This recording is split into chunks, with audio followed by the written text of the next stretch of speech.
I spent years respecting my ex's choice to wait until marriage, but as soon as we broke up, she slept with some older guy from work, and now that she's not waiting anymore, she suddenly wants me back. I, 23M, met my ex, 21F, 3 years ago.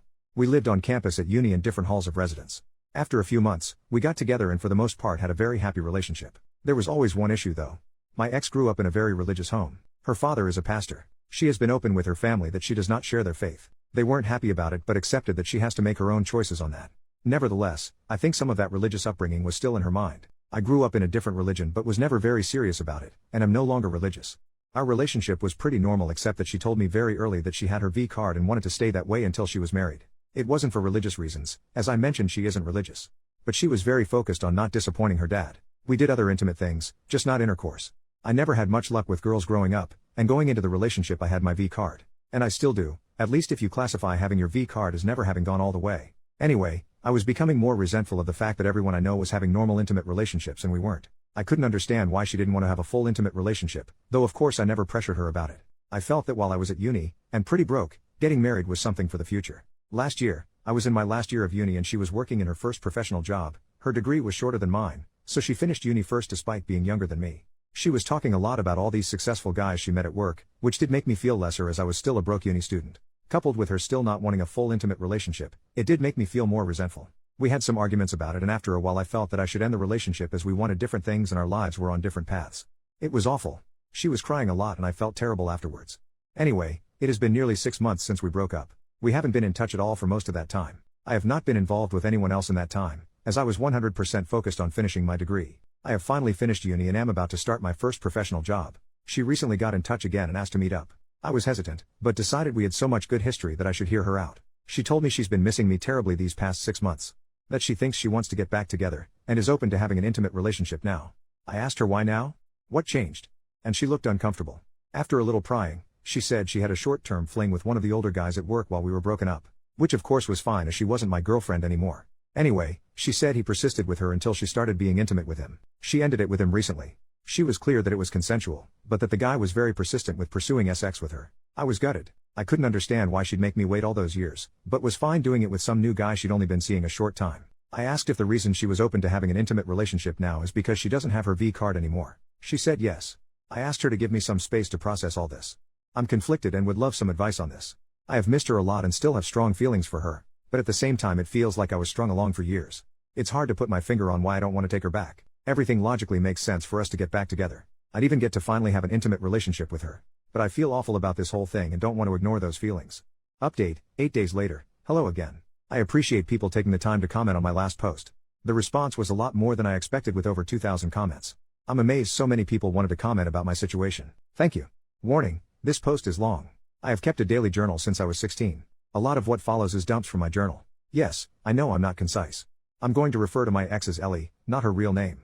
I'd like to write a bit about the comments because so many people took the time to provide their thoughts and I appreciate that. The majority of comments were some variation of move on, a clean break, a strong recommendation with a lot to recommend it. A minority said give her a chance and see how it goes. Plenty calling me a jerk for ending it because I wanted sex in our relationship, or for being obsessed with her virginity. That I dumped her because she wouldn't put out. And quite a few saying my breaking up with her made her feel like sex is necessary to keep a guy and that it drove her heartbroken into the next guy's bed. There were a few she's pregnant comments. Not that I know of, it's not impossible but if that happens it won't be anything to do with me. The dude saying I should screw her and leave her, or worse, seriously some of you guys need a hug, or a psychologist. No. I would never use her like that, no matter our past. Ellie and I were a loving couple for years. That counts for something even after we broke up. Feeling hurt doesn't justify using her, or anyone else for that matter. As for comments that I have some hang up about taking her virginity, my issue when together was that we weren't having sex in our relationship, not whether she was a virgin or not. Her being a virgin was her reason for being abstinent, but wasn't directly an issue either way to me. If she hadn't been a virgin and wanted to be abstinent I would have been in the same situation. The title of my last post was not great really. I broke up because we were not having sex, not because she was a virgin. Bear in mind, for 3 years Ellie had everything she wanted from our relationship. Boyfriend, love, affection, loyalty, support, and a guy who respected her wishes to be abstinent. While she got 100% of what she wanted, for me there was a big element missing. And there was no way to reconcile that. Either we were having sex or not having it. Sex requires both to say yes and that wasn't going to happen. With hindsight I should have ended the relationship early on, when Ellie first told me she wanted to not have sex until marriage. When we got together I was a naive 19-year-old who had never had a girlfriend before so I kind of went along with things because I really liked her and got along with her so well. I fell in love with her and then kind of felt stuck in a relationship that wasn't what I wanted. I've learned from this and won't make that mistake in the future. I want to make active, not passive choices in future relationships. To not just go along with things because that's what the other person wants. Our views about sex in our relationship were not compatible, so I ended the relationship rather than waiting any longer hoping she'd change her mind. It was scary to take that step and I put it off for way too long, because I didn't want to hurt her. But I couldn't stay in the relationship just for her, I had to also consider myself too. My mistake was waiting so long to get to that point. I regret that as it caused her more hurt than if I'd ended it early on. Many of you say that sex just isn't that important. But for me it is, at least as part of a relationship. You can disagree. That's fine. Some people are fine being in no sex relationships. No judgment from me, but that's not what I want. Some people took issue with me saying I felt she strung me along. On reflection, that's fair. Ellie was clear to me about wanting to not have sex until marriage. I foolishly stayed way too long hoping she'd change her mind one day. She didn't. That was my mistake. I strung myself along really. She never led me on in any way. It hurt to learn that she had sex with the next guy relatively quickly after I waited so long. But she is my ex, so that is not my business anymore. She is allowed to change her mind. She can have sex, or not, with whoever she chooses. I don't get a say in that. My hurt is an emotional response, not a logical one. Logically I see she did nothing wrong by me, I'll get over it. It's just my bruised ego if I'm honest with myself. Feeling I'm somehow a lesser man because she took that step with the next guy. I know objectively that isn't true, but I sure feel it. I was not a perfect boyfriend and I have made mistakes. I have learned from them. I don't regret breaking up with Ellie and still think it was the right decision for me. Enough background. A few things have happened. Last weekend was the Australia Day long weekend. I was on a camping trip, in the Grampians for any Aussies reading. It was so nice to be in nature, to do some bushwalks with friends and decompress. It felt good to talk about the Ellie situation with my mates around the campfire. Most of them knew Ellie pretty well from our years together and they had a range of views, just like the commenters on my post. And I got the usual good-natured crap about still being a virgin. I learned there's an expensive bottle of scotch they bought a while ago that's going to have its seal cracked when mine is. Bastards lol. One great question a friend asked was whether I would have ever decided to reach out and take Ellie back if she never reached out to me first. The answer is no. It was so obvious to me. That cut through a lot of the confusion for me. I was being too passive in this situation, and needed to do what I wanted. Not just react to what Ellie wanted. By the time I was on the way home, I had decided to not get back together with her. But that was moot. When I was driving home and got a mobile signal again, no mobile network where we had camped, the network delivered a bunch of messages from Ellie all at once. She said she was wrong to ask me to get back together, and that she's back with Tim, fake name, now. She also texted that the thing with Tim is more serious than she told me when she last met with me. She apologized for misleading me about her and Tim's relationship. If you remember, she called it a fling before. She asked if we could meet to talk about it. I was not happy so I just texted back no. Not very mature of me but I wasn't in the mood to hear more about all this. And I was surprised and pissed off that she lied to me. That seemed very out of character for her. She tried calling me but I didn't want to answer. She sent another text saying Tim and I had a fight. I shouldn't have come to you. And finally I'm sorry. When I got home, I was an idiot and let my curiosity get the better of me. I looked up Tim online. His real given name is uncommon so it wasn't hard to find. Found him on LinkedIn which gave me his full name. Ellie is one of his connections and he works at the same firm so I was confident it's him. He's a director at their firm, one level below partner. He also has pics on Insta. Lots of posts about his adventures around the world at various events and exotic places, as well as shots with an expensive looking car. A few photos of him with Ellie with their arms around each other in Singapore in November. I guess that confirms it was serious. He wouldn't have public pics with her for a casual fling. All that just made me feel bad. No good comes from comparing myself to my ex's successful boyfriend. Ellie is not my girlfriend and I'm not in competition with Tim. So I won't do that again. My ego's bruised enough already. I have been living a very frugal life my whole time at uni, aka poor as heck, so I know I can feel inferior when I see people with wealth. That's another me problem to sort out. Anyway, all that was on Sunday afternoon and evening. On Tuesday evening, Ellie knocked at my door. She said that she knows I didn't want to talk to her, but she felt bad about everything and hoped I would to let her explain herself, clear the air, then I'd never see her again if that's what I wanted. I let her in. I was not happy with recent events but figured I might at least get a clearer idea of what's going on. It was a long, heavy conversation over 4 hours but here's the gist as I remember it. When we broke up she was devastated. She said it took a couple of months before she started to feel a bit better. She missed me constantly and wanted to see me the whole time, but when I ended it we agreed to keep apart and heal. In September, she met Tim at work. He manages a different team, she doesn't work for him. She said he was very charming and attractive and showed almost immediate interest in her. They got to know each other and he asked her out. She was worried it was a rebound but felt so much better getting his attention that she went along with it.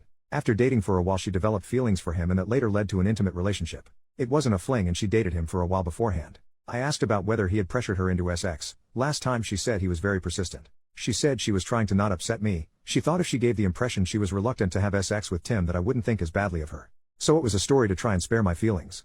I told her it just made me worried she had been assaulted. She looked shocked at that and said no way, she was actually the one who initiated their intimate relationship. I said although I don't like that she lied to me, I can understand why. I don't think she did anything wrong changing her mind about abstinence. Yes, I was hurt when she told me she was having sex but I have no right to judge her for anything. She's a single adult and it's her life.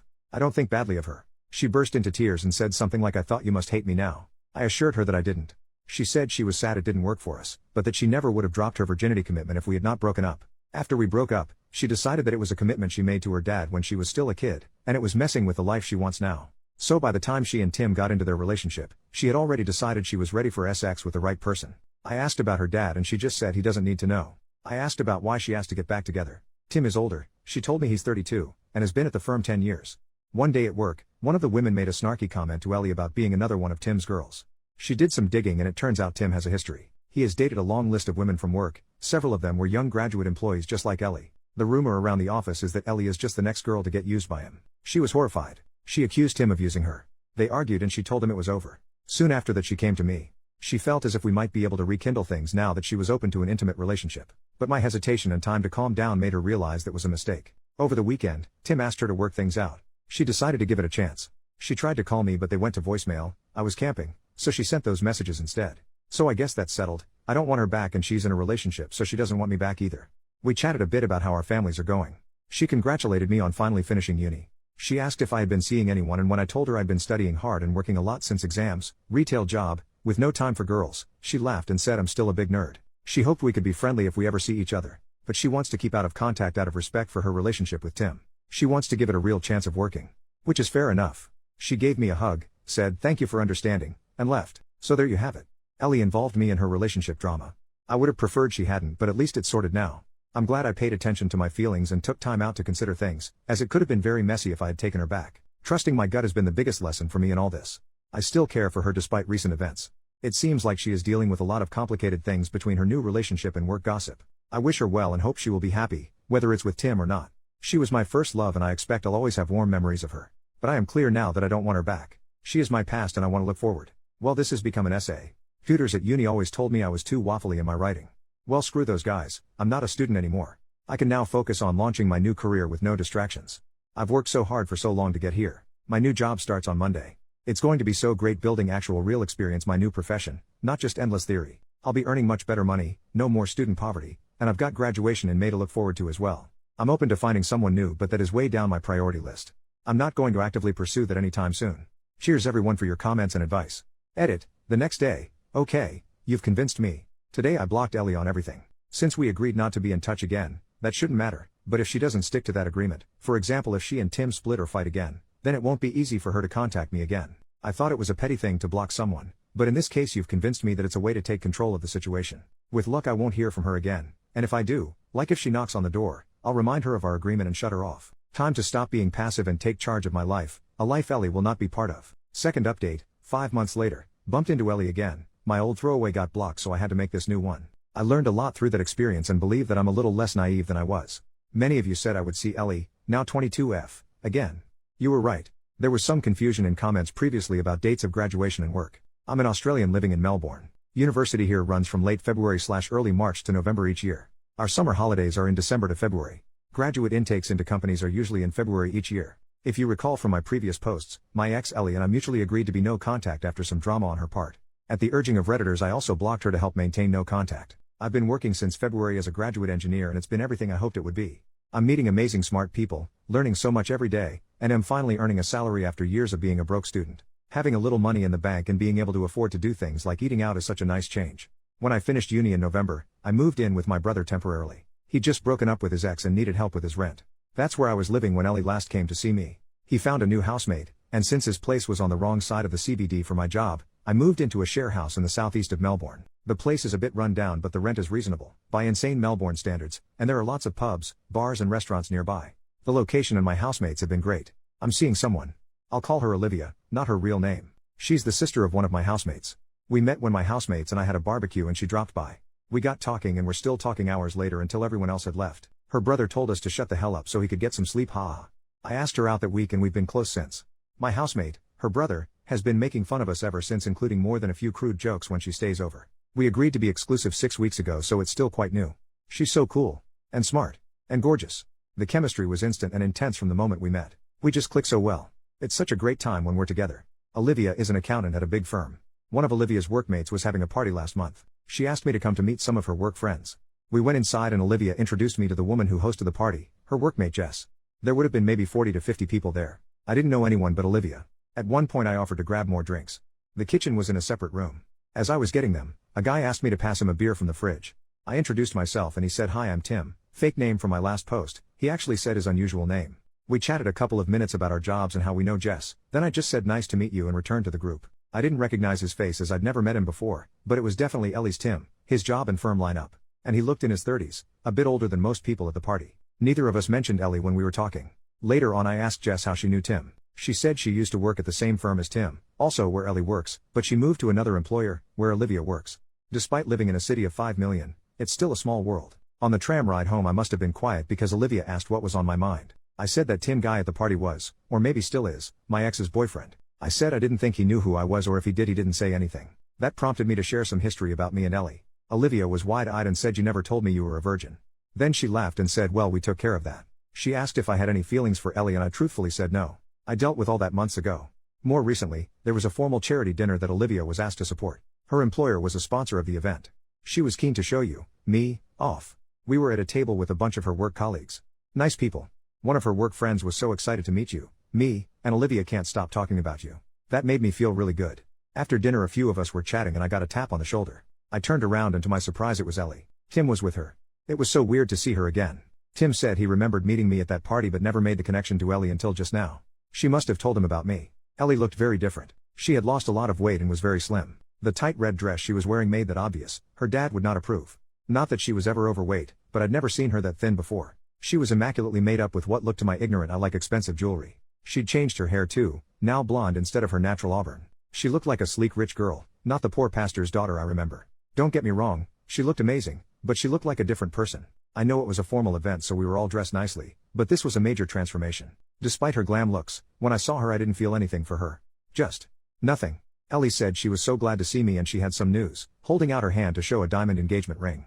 I know nothing about diamonds but it looked pretty big and expensive to me. I offered my congratulations to them both. Just then Olivia walked back over. I introduced her to Ellie and Tim. Olivia put her arm around me and Ellie's smile seemed to kind of freeze. I didn't really know what else to say, so I just said nice to see you again and wished them all the best for the wedding. Tim walked off and Ellie just sort of stood there a moment. It was awkward. Later on, as we were leaving, Ellie was staring at us as we walked out. Olivia said later that I think she still has a thing for you. I said it doesn't matter. Anyway, cut to a few days ago. My brother messaged me saying Ellie stopped by looking for me. Yes, Reddit, you were right. He knew to not share my new address with her, so all he said is I'd moved out. Next day I received an email from an address I hadn't seen before. It was Ellie. No acknowledgement that she was breaking our agreement to be no contact. No mention she stopped by my old place. It said it was so great to see you again, I've missed you and that girl you were with is pretty, how serious is it? And telling me she and Tim have big plans for their wedding next year and she hopes I can come. I was annoyed because she is trying to make her life my business. Again. Despite promising no contact. Even going to the trouble to make a new email address to get around me blocking her. I showed Olivia the email and she rolled her eyes and asked me to think about why my ex would send me that. Why indeed. Olivia is great at cutting through bullshit and reads people way better than I do. Ellie can't have me back. I'm in a relationship now plus she's engaged, and it's not like I would go to their wedding. Who goes to their ex's wedding? It wouldn't be right. I don't know why she's trying to contact me, but I can guess that she wants to use me for emotional support again. Or maybe things are rocky with Tim, who knows? Whatever she wants, it's not happening. She has family and friends, she can talk to them. I deleted the email and blocked the address without replying. Ellie promised she'd keep out of contact and just couldn't help herself. I still intend to keep my word, no contact, even if she doesn't. I've also set up a filter to send any email containing her name to the bin. Olivia and I had a talk after that. I asked if she was concerned about the Ellie thing but she said no, she's not worried, she didn't get serial killer vibes from Ellie. I'm glad none of this has put her off me. So nothing too dramatic but it does prove you guys were right, Ellie could not contact me despite promising to do so. I was able to sidestep her much more easily than last time. Ultimately this is a good news story. Life is so great right now. I've got a cool new girlfriend, a fun place to live and a new career I love. It has been easy to leave Ellie behind.